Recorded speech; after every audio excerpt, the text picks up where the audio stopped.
The Red Death had long devastated the country. No pestilence had ever been so fatal or so hideous. Blood was its evader, and its seal the redness and the horror of blood. There were sharp pains and sudden dizziness, and then profuse bleeding the pores with dissolution. The scarlet stains upon the body and especially upon the face of the victim were the past ban which shut him out from the aid and from the sympathy of his fellow men. And the whole seizure, progress, and termination of the disease were the incidents of half an hour. But the Prince Prospero was happy and dauntless and sagacious. When his dominions were half depopulated, he summoned to his presence 1,000 hale and light-hearted friends from among the knights and dames of his court, and with this retired to the deep seclusion of one of his castellated abbeys. This was an extensive and magnificent structure, the creation of the prince's own eccentric yet august taste. A strong and lofty wall girdled it in. This wall had gates of iron, the courtiers having entered bark furnaces and messier hammers and welded the bolts. They resolved to leave means neither of ingress or egress to the sudden impulses of despair or of frenzy from within. The abbey was amply provisioned. With such precautions the courtiers might bid defiance to contagion.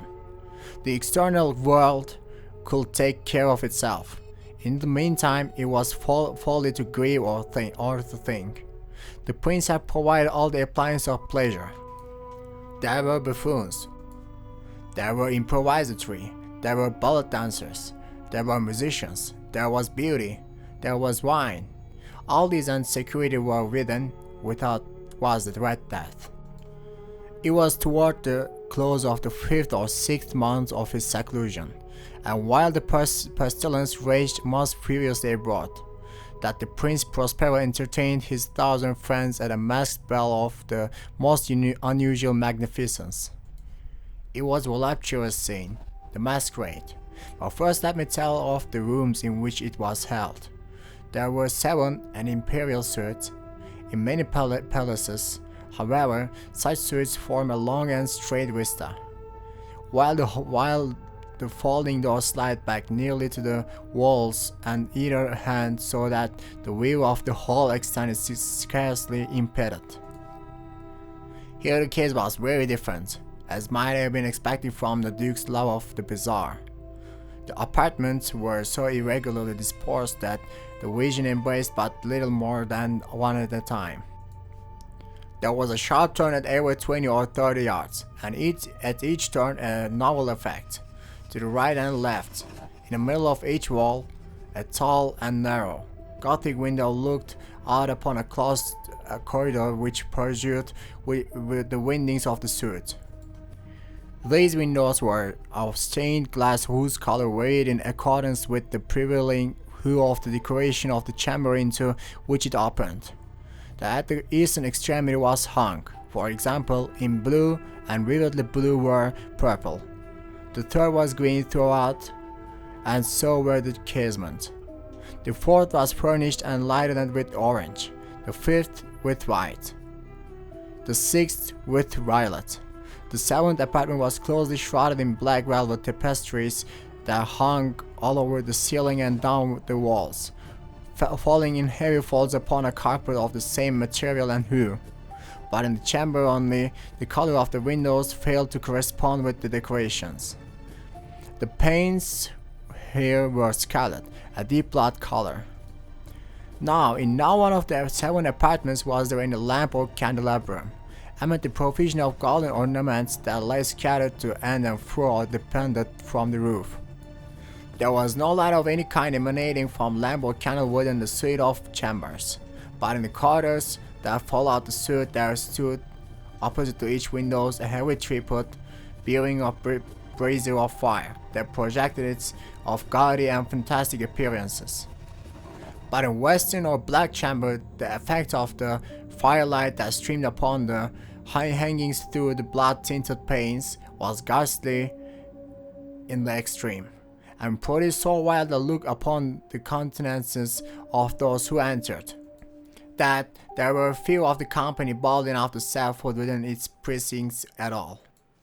It was in his apartment, also, that there stood against the western wall a gigantic clock of ebony.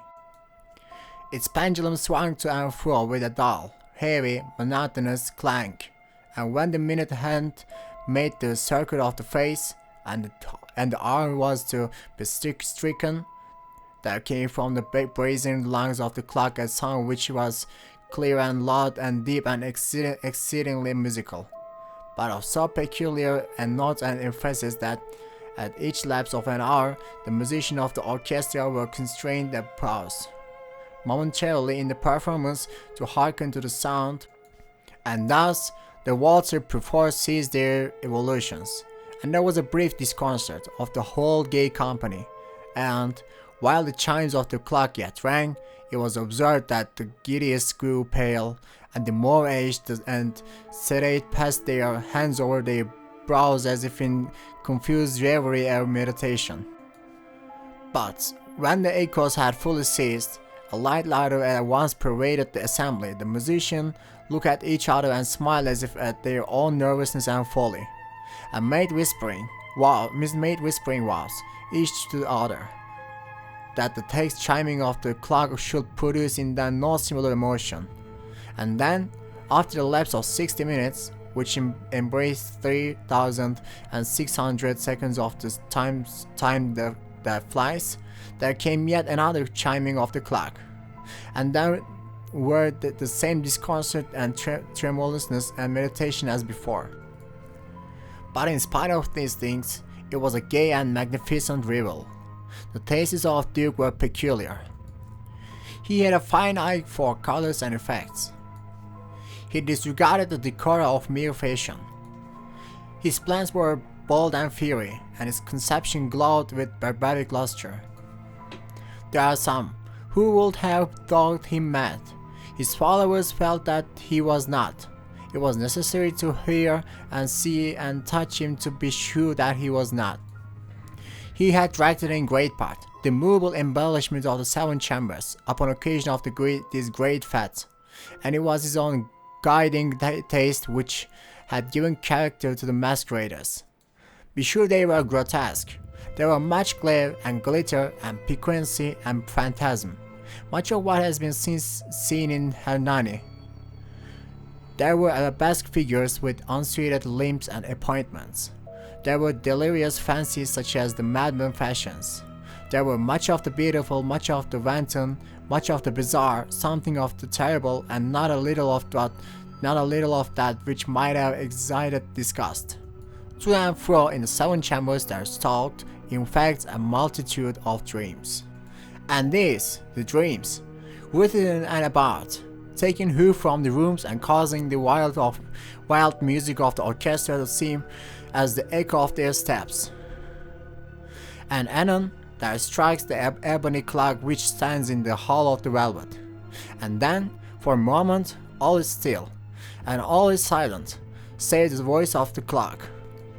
The dreams are still frozen as they stand, but the echoes of the chime die away. They have endured but an instant, and a light, half-subdued laughter flows after them as they depart. And now again the music swells, and the dreams live, the wreath to and fro more merrily than ever, taking hue from the many tinted windows through which stream the rays from the tripods.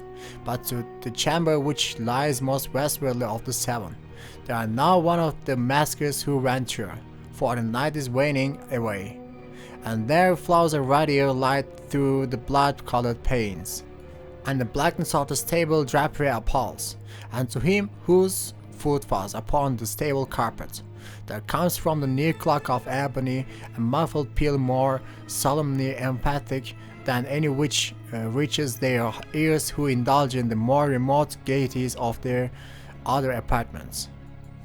But these other apartments were densely crowded, and in them beat feverishly the heart of life, and the revel went whirlingly on until at length there commenced the sounding of midnight upon the clock. And then the music ceased, as I have told, and the evolutions of the waltzers were quieted.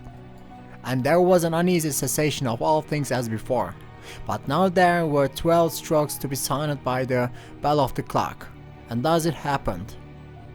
Perhaps that more of thoughts crept, with more of time, into the meditation of the thoughtful among those who revealed. And thus too it happened, perhaps, that before the last echoes of the last chime and utterly sunk into silence, there were many individuals in the crowd who found leisure to become aware of the presence of masked figure which had arrested the attention of no single individual before, and the rumor of his new presence having spread itself whisperingly around. There arose at length from the whole company a buzz, a murmur, expressive of disapprobation and surprise, then finally of terror, of horror, and of disgust. In an assembly of phantasms such as I have painted, it may well be supposed that no ordinary appearance could have excited such a sensation. In truth, the masquerade license of night was nearly unlimited, but the figure in question had out he rode, and gone beyond the bounds of even the prince's indefinite decorum. There are chords in the hearts of the most reckless which cannot be touched without emotion, even with the utterly lost, to whom life and death are equally jests. There are matters of which no jest can be made. The whole company, indeed, seemed wholly to feel that in the costume and bearing of the strangers neither wit nor propriety existed. The figure was tall and gaunt, and shrouded from head to foot in the habiliments of the grey. The mask which concealed the visage was made so nearly to resemble the contents of a stiffened corpse that the closest scrutiny must have had difficulty in detecting the cheat. And yet all his might have been endured, if not approved, by the mad revealers around. But the mummer had gone so far as to assume the type of the Red Death. His vesture was dabbled in blood, and his broad brow, with all the features of the face, was besprinkled with the scarlet horror. When the eyes of Prince Prospero fell upon this spectral image, which with a slow and solemn movements, as if more fully to sustain its role, stalked to and fro among the waltzers, he was seen to be convulsed, in the first moment with a strong shudder either of terror or distaste, but in the next his brow reddened with rage. "Who dares?" he demanded hoarsely of the countries who stood near him. "Who dares insult us with the blasphemous mockery? Seize him and unmask him, that we may know whom we have to hang at sunrise from the battlements." It was in the eastern or blue chamber in which stood the Prince Prospero as he uttered these words. They rang throughout the 7 rooms loudly and clearly, for the prince was a bold and robust man, and the music had become hushed at the waving of his hand. It was in the blue room where stood the prince, with a group of pale courtiers by his side. At first, as he spoke, there was a slight rushing movement of this group in the direction of the intruder, who at the moment was also near at hand, and now, with deliberate and stately step, made closer approach to the speaker. But from a certain nameless awe with which the mad assumption of the mummer had inspired the whole party, there were found none who put forth and to seize him, so that, unimpeded, he passed within a yard of the prince's person. And while the rest of the assembly, as if with one impulse, shrank from the center of the rooms to the walls, he made his way uninterruptedly, but with the same solemn and measured step which had distinguished him from the first. Through the blue chamber to the purple, through the purple to the green, through the green to the orange, through his again to the white, and even thence to the violet. Ere a decided movement had been made to arrest him, it was then cowardice rushed hurriedly through these 6 chambers, while none followed him on account of deadly to within 3 or 4 feet of the retreating figure, when later, having attained the extremity of the velvet apartment, turned suddenly and confronted his pursuer. There was a sharp cry, and a dagger dropped gleaming upon the sable carpet, upon which instantly afterwards fell prostrate in death themselves into black apartment, and seizing the mummer, whose tall figure stood erect and motionless within the shadow of the ebony clock, gasped in unutterable horror at finding the grey cerements and corpse-like mask, which they handled with so violent and rudeness, untenanted by any tangible.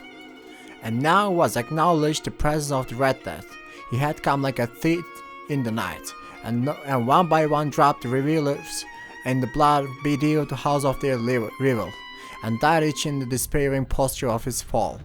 And the life of the ebony clock went out with that of the lust of the grey, and the flames of the tripods expired, and darkness and decay and Red Death held illimitable dominion over all.